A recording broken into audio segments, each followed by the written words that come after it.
that picture of me was not an AI-generated image. That's an old picture of me, so just making sure.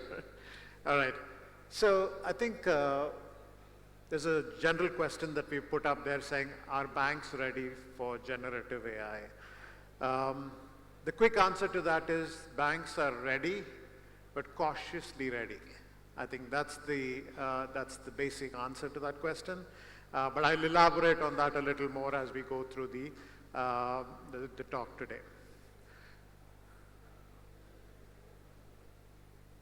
All right, so I'm not going to walk you through all of this, right? I mean, you must have heard this a million times in the last 3 days in terms of what the technology transformation is.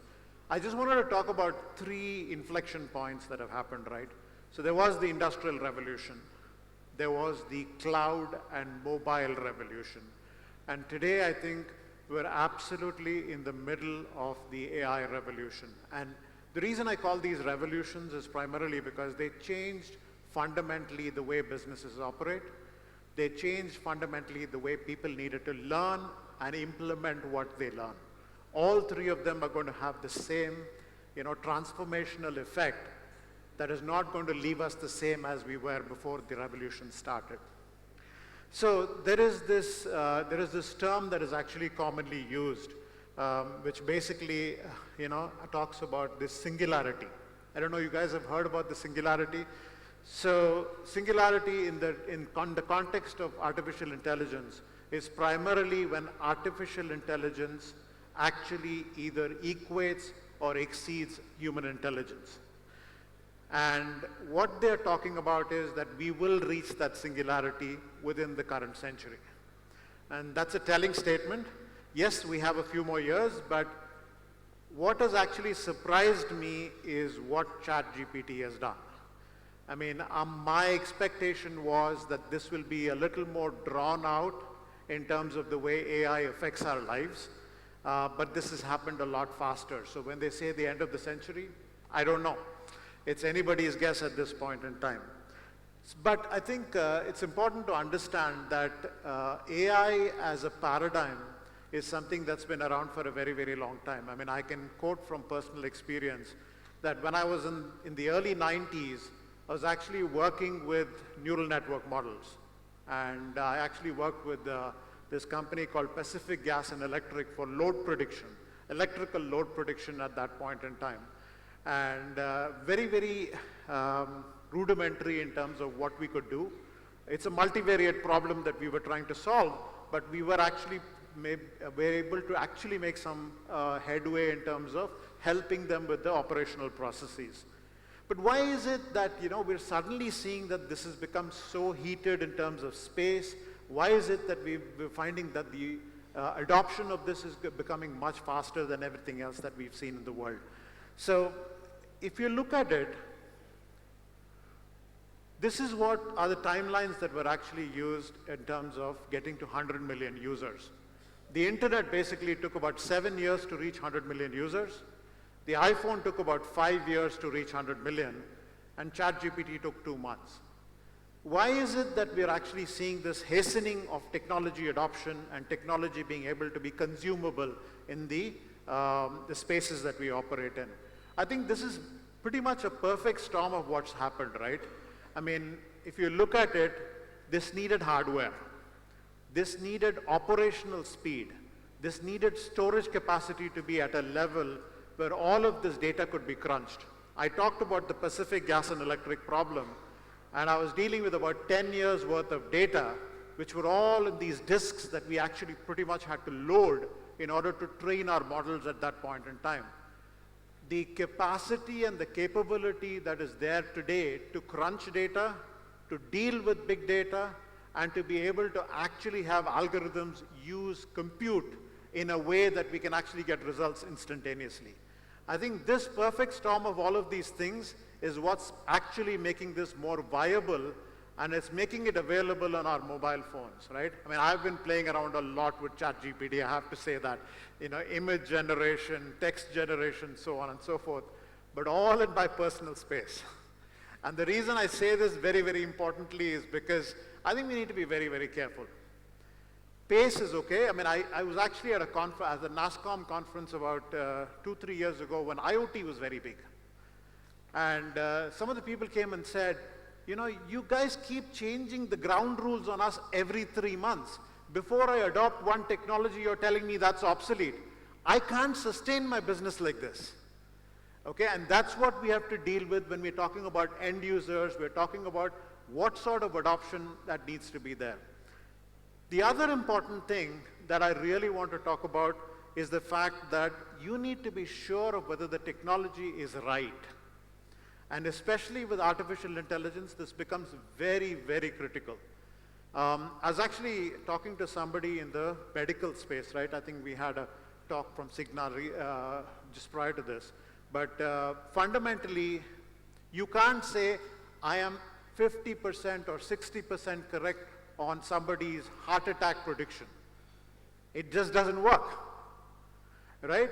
So there are certain industries which are going to be highly regulated. You need to be 100% correct in terms of what you're predicting, or you basically have to have a human in the middle. It's very, very important that somebody gives you a suggestion, and then there's somebody actually reaffirming that that suggestion is okay from human intelligence. And I think some industries that I can talk about is fundamentally, you know, the medical industry for sure, and to an extent the financial services industry. You can't just say, you know, invest in this stock and leave it at that. This trust me is not going to work. Okay, the trust me has to have explainability. And I think that's why certain industries have to be extra careful about how they actually take this forward in a viable fashion. So if you ask anybody in any of the regulated industries, they will say, we are doing R&D on these. We still need explainability. I know that we've been talking to, you know, Google, NVIDIA, and others, and they're all working on essentially marking up the explainability aspect within the code that they have. Okay, these are all things that are needed for us to be able to absorb and adopt what we have. So that's kind of the short of, you know, the speed of adoption. Now, I want to get into banking in specific, right? There are a few areas in banking that we can adopt things a little more safely, okay? We are looking at, you know, customer service being one of those areas that we can do plenty of work in the banking segment. And why do I say this? Is because, first of all, I think the volume of business can actually go up in terms of how we actually interact and reach out to our customers. So we're talking about bots being available, personalized answers being provided to our end users and customers in a way that it is way more than just, you know, transactional chatbots. Today, if you look at chatbots, right, it's basically a tree, okay? If you selected this, this is where I'll take you. If you selected this, I'll go to the next step. And at the end of it all, it's an API that calls some data that is fetched and provided to you, okay? But we need to be able to understand human interactions. You need to be able to understand the context of what people are talking about. If somebody comes in and says, you know, I want answers on my portfolio for X, Y, and Z, I should be able to take that question and say, who am I dealing with? What is the portfolio of that individual? And to be able to provide something that is more relevant to them making decisions.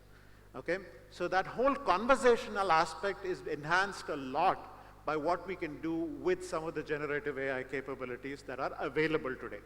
But again, it's very, very important that when you talk about banks, you're talking about financial institutions, the generative AI capabilities source is very restricted. We're talking about not saying, get me the answers to this question in the big wide world. We're talking about getting answers in the context of what we're doing.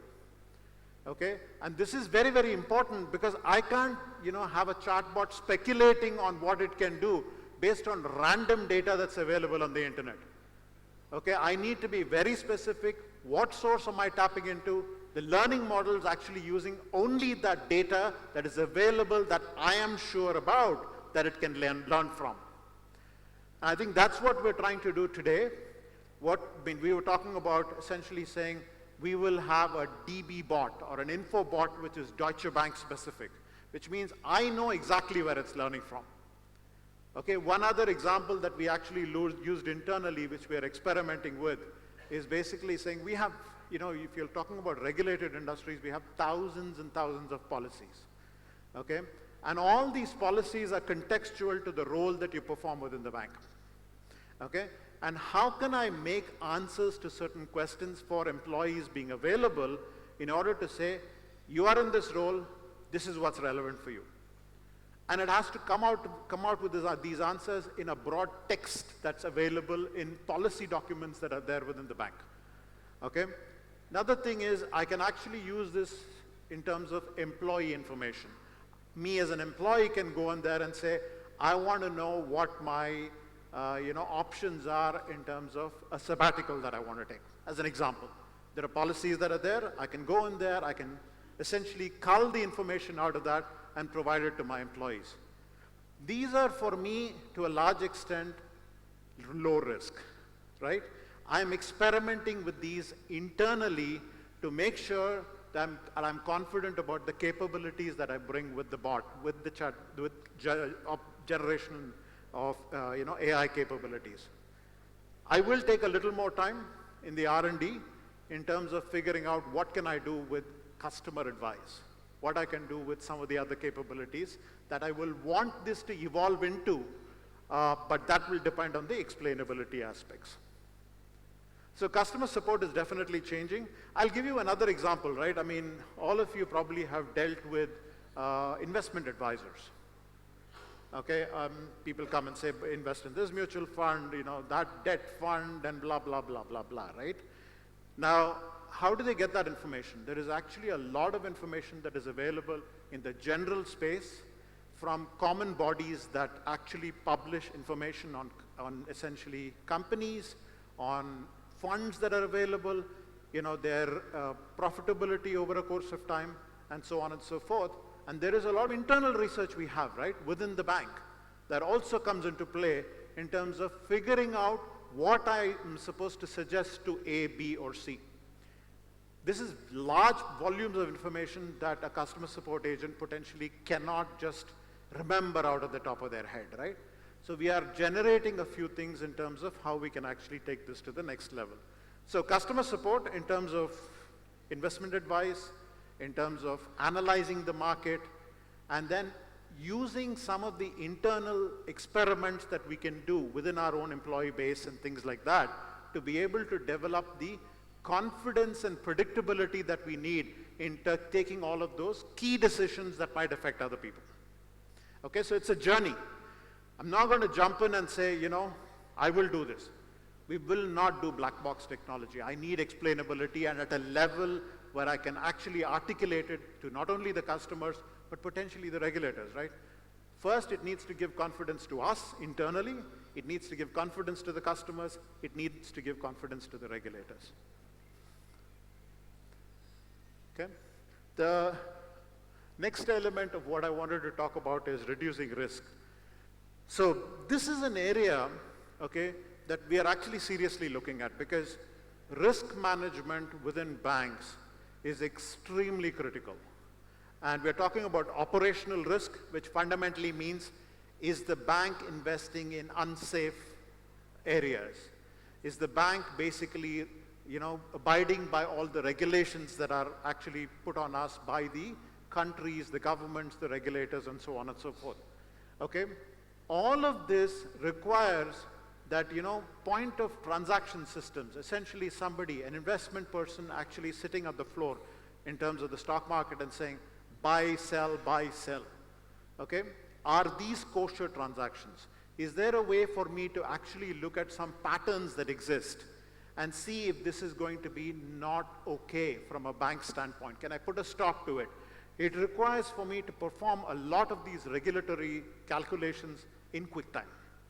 Checkpoints that need to be done, patterns that need to be done.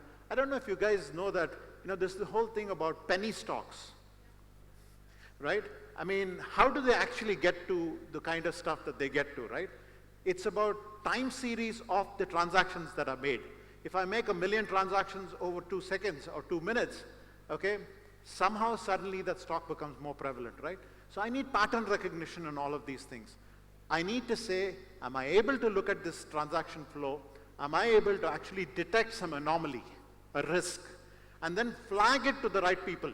There's again a human in the middle. I want to make it very, very clear. We're not going to let systems take over and say, stop it, don't do this, don't do that. There will be a flagging of that somebody has to act upon until we have the confidence that we can actually do this. And the other thing I want to talk about is fraud detection. One is this I talked about. Sorry. The other fraud detection is primarily saying, is there somebody that's actually working together on the investment desk? And we actually are obligated by the regulators to be able to look at communication between stockbrokers or people who are on the floor. And what we are trying to do is we're trying to experiment with certain things, saying, for example, somebody says, you're the man, as an example. This is not going to be because that guy bought a good sandwich, right? It's going to be because they did something significant between two brokers, right? Now, this may be a very, very innocuous discussion that happens between two people. It could be something that actually could mean collusion. Okay, so we're trying to essentially take some of that voice data that is available to us and to be able to essentially interpret it in a way for us to be able to detect fraud. Okay, this is something we're experimenting with. We've not implemented it. It is an experiment that we're doing. So that is why I'm saying in regulated industries like banking, the medical industry, etc., there is a lot of homework that is being done, R&D that's being done, in order for us to get to where we think the benefits of AI are going to be. Okay, so that's what I wanted to really talk about, right? Risk reduction is another area that we definitely want to pay a lot more attention to, and we are actually looking at how we can cull out the risk from voice, cull out the risk from, actually transactions that happen. And so you're talking about essentially multimodal data that we need to process, and to be able to put all of these together using some, models and algorithms that are able to get us this to the forefront. It's very important for us to look at all of this. It's not possible with essentially a human mind actually looking at this. It is not pure data analytics. It's about multimodal data being crunched together and then intelligence being derived. And even then, there will always be a human in the middle. It will not happen automatically. I'm not going to, you've heard about these car crashes that happened in San Francisco about autonomous cars, right? You still need a person at the wheel. Honestly, it's not going to happen in an automated fashion for a long, long time. It shouldn't, because the risk is too high. Yeah?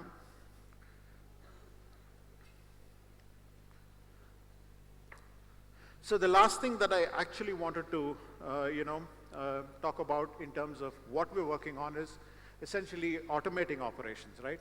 The operations aspect can be automated in a lot of ways. This is not generative AI. Some of it is generative AI. We're actually looking at, contract generation using Gen AI.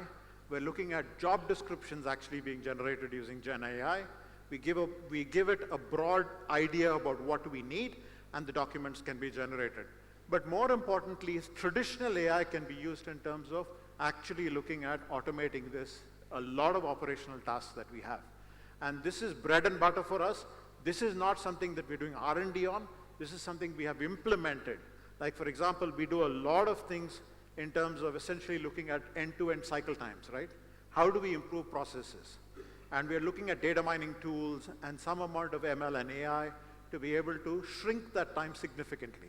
Because a lot of times, minutes mean millions of dollars, millions of euros, okay? I just want to be careful that when we are doing this, fundamentally that we're using tried and tested AI and ML techniques that are implementable from an operations standpoint. Now I'm going to touch upon I know I have little time, but I really want to talk about the future proofing of jobs, right? So if you look at it, I've been talking to a bunch of grads who've joined us, right? We hire a large number of grads every year. And one of the things I've been talking to them about saying is, in your career, maybe not for me, but for somebody who's joining the workforce today, you're going to have to redefine yourself at least 3 to 4 times in your career. Okay, so it's important for us to start understanding that when you're talking about AI and the transformation that it will bring about, The traditional jobs that you thought, which were basically repetitive tasks, are going to go away. They're already going away. But even things which required a certain amount of intelligence from a human being to be able to make those decisions are probably going to go away. Okay?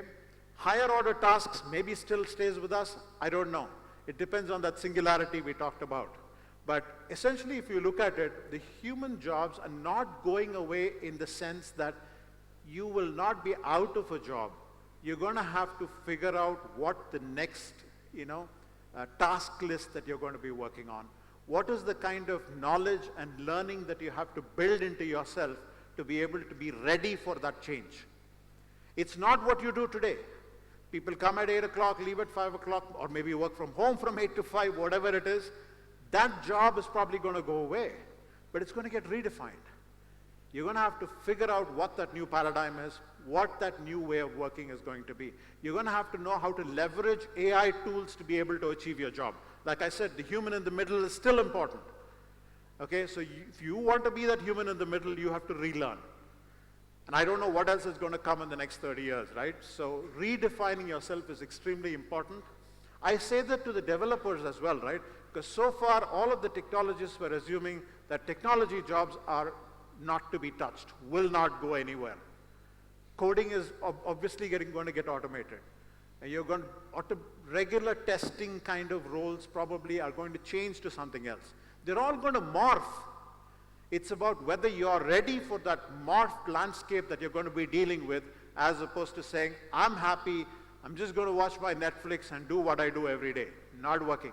Not going to happen. Okay? That's what we're talking about. So you need to bring increased value to the workforce. What we are doing is we are actually looking at what the future skills that we will need are going to be. So we're building an organization that says, okay, this is my skill requirement today. This is going to be my skill requirement in 2026. How do I get my workforce from A to B? So it could be relearning, it could be retraining, it could be rehiring, it could be a whole bunch of things.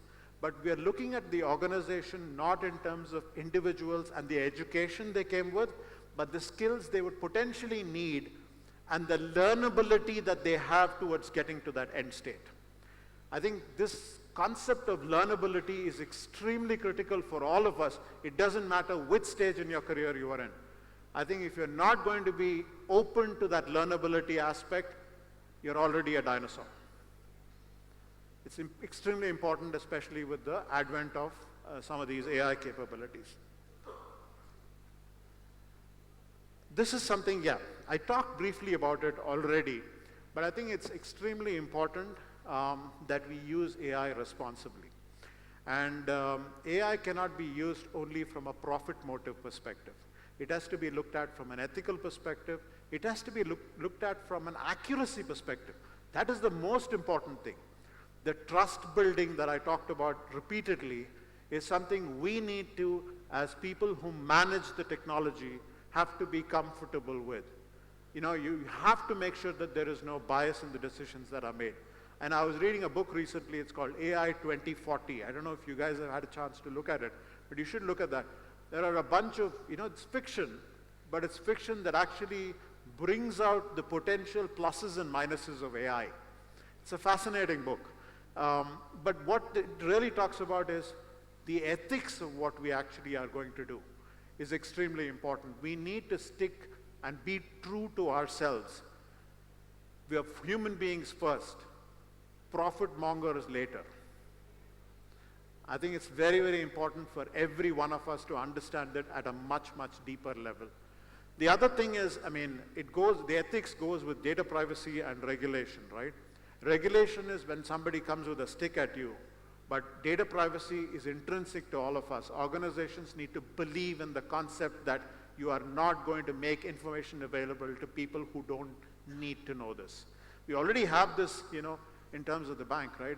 Everything is on a need-to-know basis. Everybody doesn't have to have all the information that is expected. This is a cultural tenet that we adhere to from a financial services perspective. Now that goes to AI as well, and we need to be able to implement it appropriately. So the other thing is explainability. I talked enough about this, I'm not going to repeat that. And then consistency and reliability. I think this is important. consistency, like they say, right? If you do the same thing 10 times, you should expect the same results. I expect AI to do the same as well.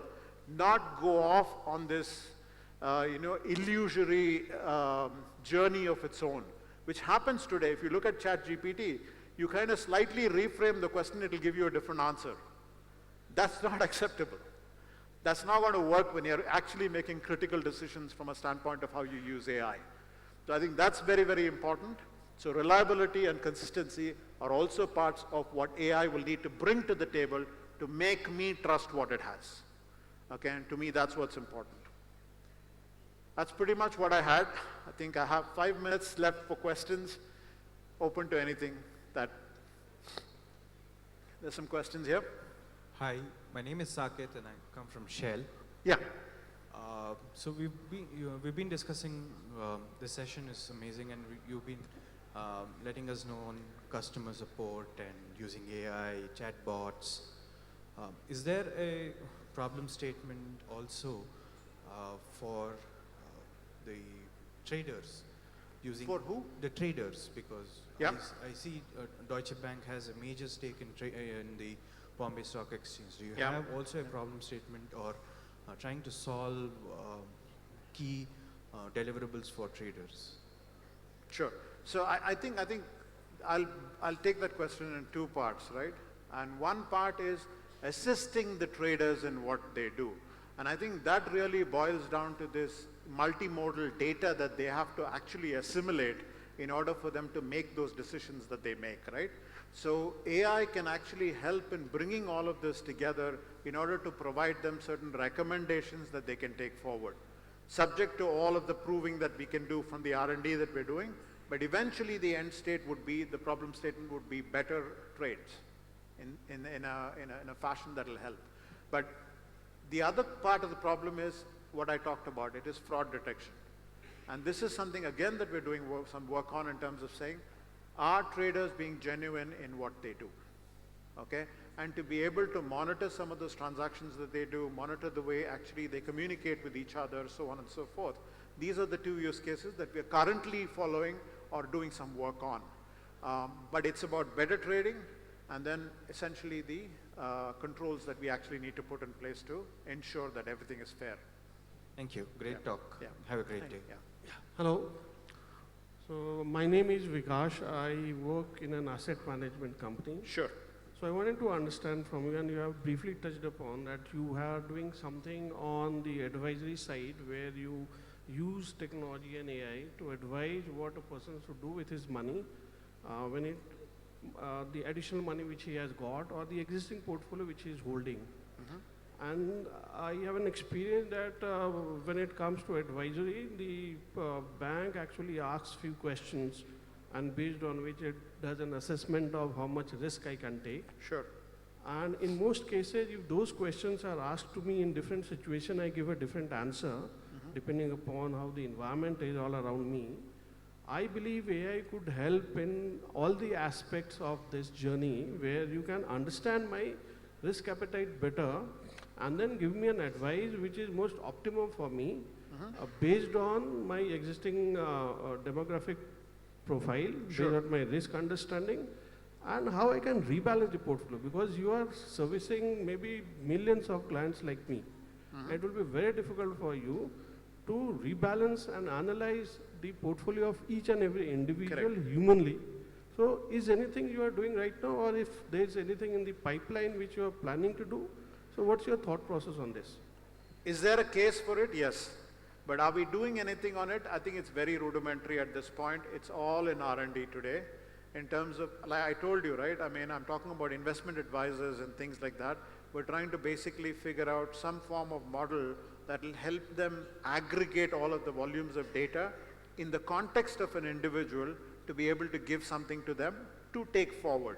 It's still not automated. The person in the middle still stays. Okay? But what you're talking about in terms of a little bit of a leap of what can happen in the future, it's a very, very valid use case. It will help if you're talking about essentially, tonality of how the person is interacting with you, okay, figuring out whether the person is confident, not confident, the questions and the context in which those questions are asked. Those are all things that are not there today, but I wouldn't rule it out being there in the future. Hello, sir. Hello. Hey Srikanth, very insightful presentation. I'm Ayush from the Commonwealth Bank of Australia. Sure. I think in terms of use cases, we are also piloting something similar, human-assisted use cases for customer services. What's your viewpoint on the second level of use cases that will emerge after we do this experimentation, especially in the context of retail banking? And do you think when can we put this to actually customer-facing and not go via staff? Okay, so when you say customer facing, you're talking about without anybody being in the middle. I think human in the loop would stay. Create an avatar for it is what you're asking for. I think banking, I know the regulations, it won't be possible. Exactly. But when you look at, say, e-commerce, they can still leverage it directly in front of the customer. In banking, do you foresee it would always be staff facing? They can be a human in the loop, but how do you see both of them coming together? Right now, if you ask me, you're with a bank, you know that as much as I do. I don't think the confidence level in basically letting it be fully customer facing without this, traceability aspect is something that we can do. Is the technology going to get there for us to have the confidence to be able to do that? It depends on how technology evolves. Today, I don't think it's not possible. Hello. Yeah. Sir, this is here. So, as many people say, Europe is the product manager that nobody wants. I can't hear you properly. Yeah, Europe is the product manager that nobody wants, from iPhones to Google data regulation. You are the Deutsche Bank from Europe. So where is the policy regulations going forward? Because the rest of the world looks towards Europe for policy and regulation.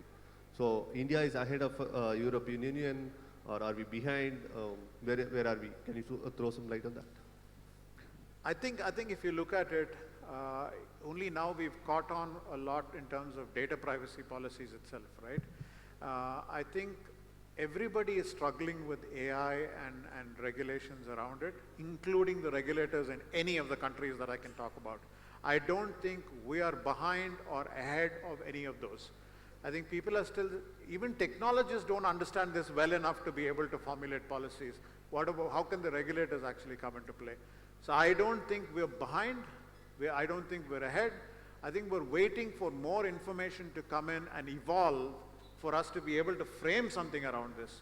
I mean, you saw that there was this, about 100 odd AI analysts actually wrote a letter to all of the corporates basically saying, pause AI for 6 months. You heard about that recently, right? I mean, so there is a lot of evolution that is happening today, and people are not sure where it's going to head. So we need to be cautious in adopting the technology, and regulators will have an extreme amount of caution in terms of what they let us do and what they don't. So, but I don't think anybody is really strong enough to say, this is what I want. You can say that at a 30,000 feet level, not at a operational level.